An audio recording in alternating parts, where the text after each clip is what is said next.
염증은 무조건 나쁜 건가? 그런 건 아닙니다. 염증은 우리 몸에서 외부의 물질이 들어왔을 때 우리 몸이 방어를 하고 있는 그 모습을 뜻하는데요. 문제는 미세한 염증들 몸속에서 혈관이나 조직에서 너무 지속적으로 오래 일어날 때, 만성으로 바뀔 때 이것은 반드시 해결을 해야 되는 문제입니다. 안녕하세요. 저는 류은경 완전해독연구소를 운영하고 있는 류은경입니다. 저는 완전소화 그리고 아침과의 습관 완전면역이라는 책의 저자로 많은 강의 활동을 하고 있고 또 연구소에서는 상담을 하고 있습니다.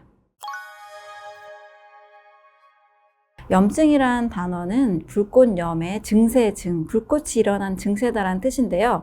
염증은 무조건 나쁜 건가? 그런 건 아닙니다. 염증은 우리 몸에서 외부의 물질이 들어왔을 때 우리 몸이 방어를 하고 있는 그 모습을 뜻하는데요. 염증이 일어나는 여러 요인 중에 크게 외부적 요인 그리고 내부적 요인 두 가지로 볼 수 있는데요. 외부적 요인은 우리가 잘 알고 있듯이 세균, 바이러스, 그리고 곰팡이 이런 이물질이 들어와서 우리 몸이 방어하기 위해서 생기는 자연스러운 생명 반응이라고 볼 수 있습니다. 두 번째로는 내 몸이 만들어내는 염증이 있습니다. 그것은 우리가 호흡만 해도 산소를 마시면 이산화탄소가 생기면서 활성산소라는 것으로 좀 바뀌게 되는 독소가 있는데 바로 우리 몸에서 어쩔 수 없이 생겨나는 내 독소라고 할 수 있습니다.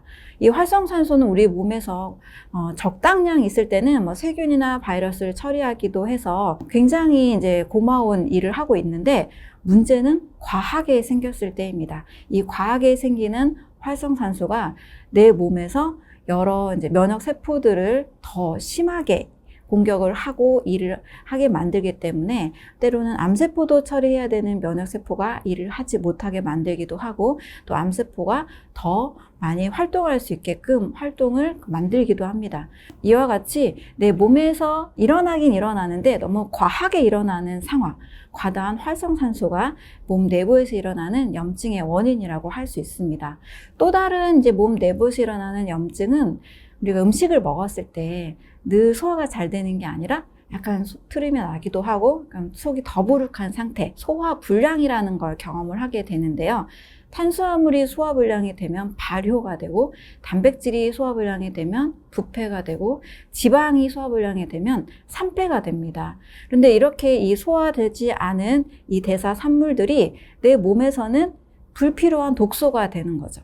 이것을 또 해결하기 위해서 여러 대사 과정을 거치게 되는데 이 일들은 우리 몸에서 꼭 일어날 필요는 없는 일이거든요. 문제는 자연스럽게 염증이 일어나고 해결되고 작게 일어나는 것은 괜찮지만 미세한 염증들, 몸속에서 혈관이나 조직에서 이 미세한 염증들이 너무 지속적으로 오래 일어날 때, 만성으로 바뀔 때 이것은 반드시 해결을 해야 되는 문제입니다. 이것을 해결하지 않을 때 여러 질병이 되고 또 암과 같은 큰 병으로 확대가 될 수 있습니다. 근데 왜 이렇게 염증이 많은 몸이 되는가? 이 부분을 우리가 좀 알아야 되는데요. 우리 현대인들이 도시화, 문명화가 되면서 음식이 많이 바뀌었죠. 요즘은 오히려 일반 식사보다도 가공식품들이 훨씬 더 많아지게 됐죠. 이 가공식품을 보면 단순히 그냥 과자나 빵 정도가 아니라 우리가 요즘 굉장히 청소년들도 많이 이용하고 있는 편의점에서 쉽게 구할 수 있는 샌드위치나 삼각김밥, 또 많은 또 도시락 등 여러 많은 음식들이 있죠.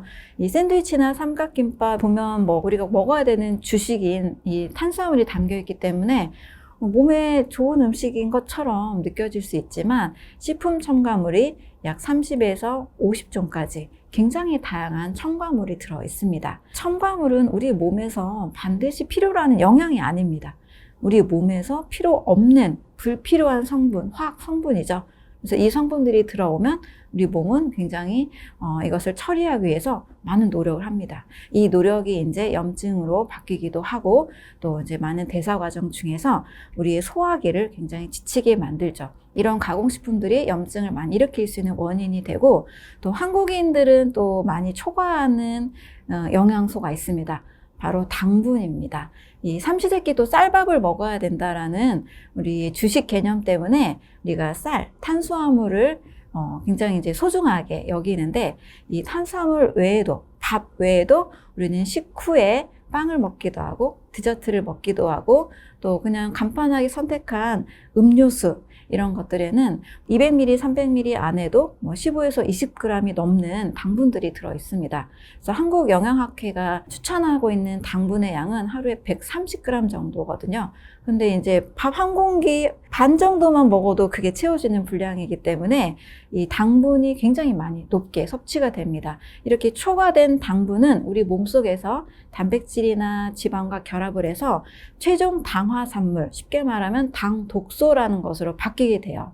이 당 독소가 몸에서 여기저기를 또 돌아다니면서 필요 없는 물질이기 때문에 우리 몸에서는 백혈구, 또 면역 세포들의 염증 반응으로 또 이어지게 됩니다.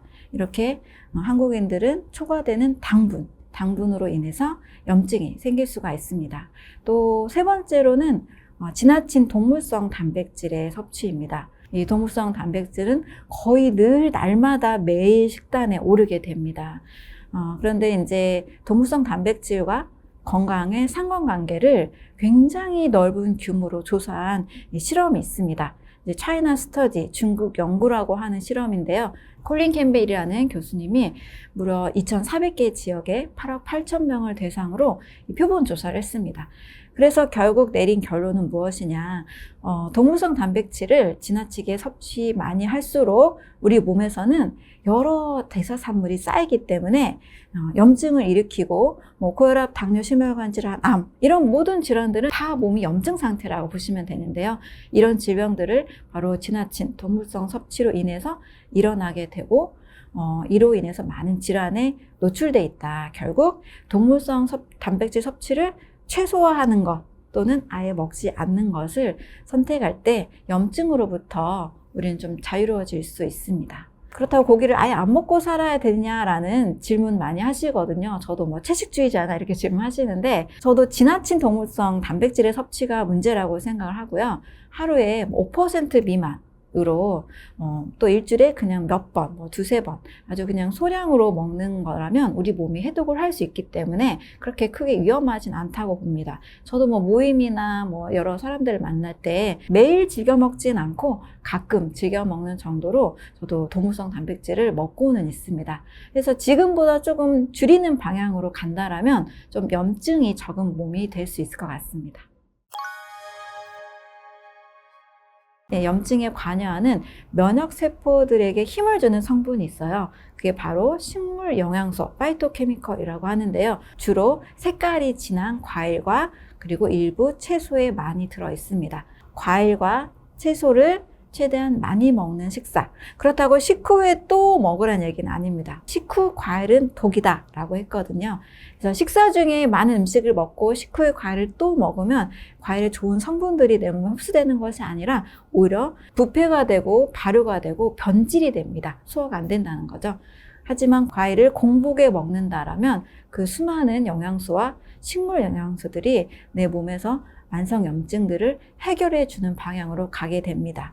그리고 채소류도 과일을 먹으면 달콤하기 때문에 약간 짜고 약간 씁쓸한 맛의 채소가 또 우리 몸이 또 당기게 됩니다. 그럴 때 이제 채소 반찬을 한식에서 좀 신선한 상태로 먹는 것, 이게 좋고요. 그 다음에 또 자연 유래 음식 중에는 미역, 다시마, 톳, 꼬시래기 이런 해조류하고 버섯류가 있습니다. 이 버섯에도 굉장히 많은 우유보다도 이 흡수율이 좋다라고 하는 단백질이 들어있고요. 또 베타글루칸이라는 수용성 식이섬유가 있어서 장 건강에도 굉장히 좋습니다. 이렇게 과일류, 채소류, 해조류, 버섯류, 하나 더 한다라면 견과류까지 자연 유래 음식을 먹는다라면 거의 염증이 없는 아주 건강한 몸을 만들 수가 있습니다. 병원에서 늘 스테로이드 약을 먹어야만 증상이 완화되고 일상생활을 할 수 있는 자가면역 질환들이 있습니다. 그중 이제 루푸스가 있는 분들 상담을 했었고, 루푸스 있는 분은 제가 약을 줄였다라는 소식까지 전해 들었고, 또 베체트병을 앓고 계신 분은 약을 아예 끊었다라는 소식까지 듣게 됐습니다. 그래서 이제 많은 분들에게 과일을 굉장히 열심히 홍보하고 계시더라고요. 그래서 염증은 내가 어떻게 먹느냐에 따라서 면역세포를 강화시키고 활성산소를 또 중화시키는 식단을 실천한다라면 얼마든지 완화시킬 수가 있습니다.